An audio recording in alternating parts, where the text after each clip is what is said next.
Welcome back to the channel. My name is Edward Ornelas. In today's video, we're going to be installing Tailwind CSS onto NextJS. If you're not familiar with Tailwind CSS, essentially it is a faster way of doing CSS. It speeds up your workflow tremendously. To me, it's a much better alternative to that of Bootstrap. Let's get started. And by first going on to tailwind.com and hitting that Get Started button.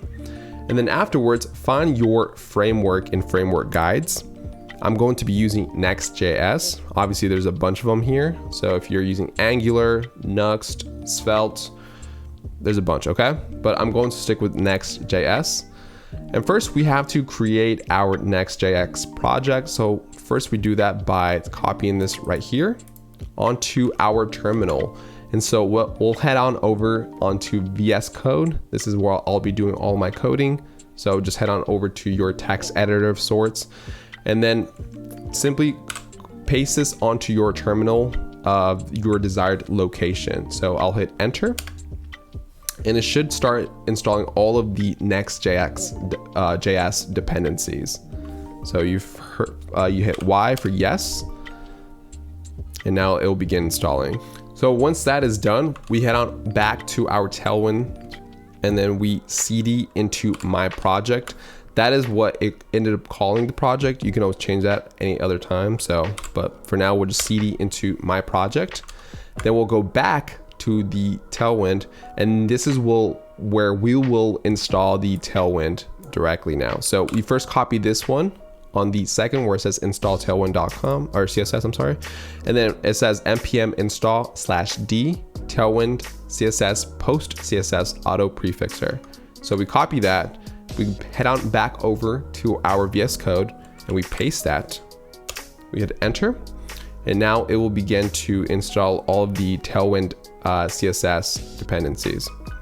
So once that is done, we head back to on the site. We copy the second one where it says npx tailwind init/p. So once we copied that, again, we install that onto our terminal. And it should be very quickly. And so once that is done, now it should have created a Tailwind folder or file, I'm sorry, on the project. So if you go all the way down, you should see where it says .config.js, okay?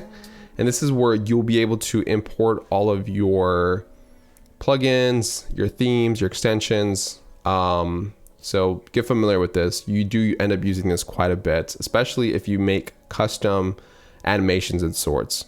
But for now, let's head back to our tailwind.com, and we have to copy this content, pages, components.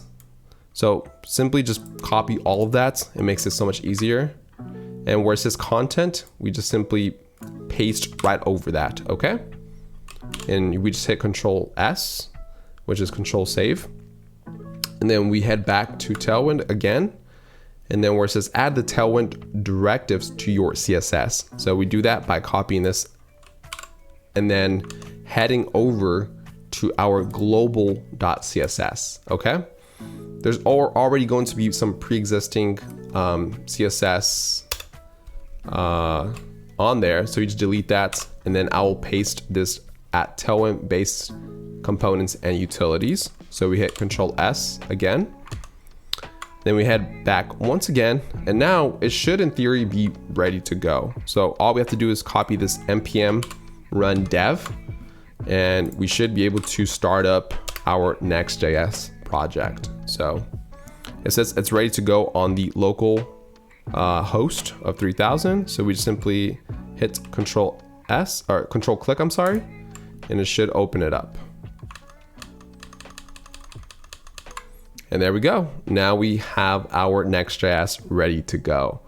And so now let's get into some few examples of what makes Tailwind CSS really nice, okay? And like I said before, you're able to make changes on the whim very, very easily. So if we actually put these side by side to each other, the Tailwind and the live server, so right around there where you guys can see, and then we head on over to our pages.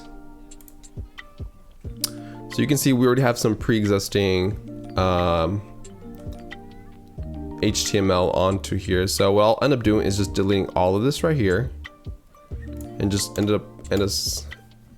just leave a div. And so then I'll add a class name. And now what we can end up doing is just adding some CSS directly onto the HTML. So first let's write hello world, right? Your standard. As you can see, there is no styling on it. It's actually very small.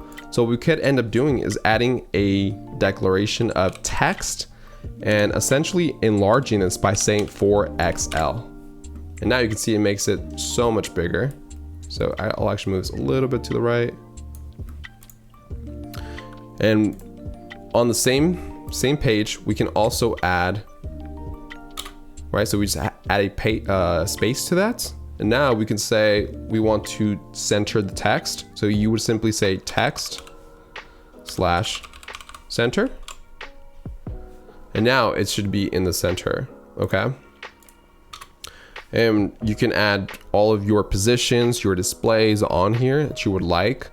And it does all of the CSS directly onto the HTML. And that's really nice, especially if you're working with prototypes or you're trying to pump out some projects where you're really needing to, where time is valuable, right? And this really helps out a bunch. And on top of that, you're also not limited to just Tailwind CSS. You can also create a custom class like you would normally do with CSS by simply saying, or creating a class of, let's say, CSS underscore text, right? So once you hit Control S, it doesn't affect the pre-existing Tailwind, but now we can just head on over to our styles, global CSS, and underneath that, you can just simply input our class of .css underscore text.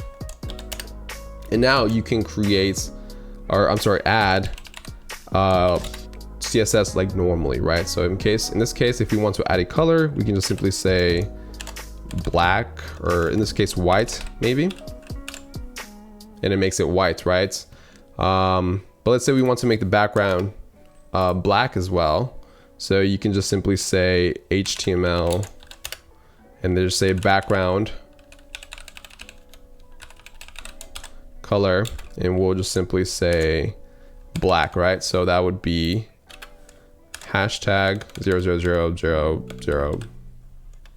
And so we just hit Control S. And so you can see now that our Tailwind is still there, but it's now in white because we added that color onto a normal CSS. But again, that's not what we're here for. We're here for the Tailwind. But yeah, it essentially makes it so much easier for you guys to do changes on the whim without having to go back and forth like a traditional CSS file. And so from here on out, I will be using a lot of Tailwind in all of my projects simply because it does speed up the process so much quicker. And again, it's starting to become more normalized, and there's a bunch of components and stuff that we can utilize using Tailwind CSS. So if you guys enjoyed this video, please be sure to hit a like, subscribe, and please stay tuned for more tutorials, okay?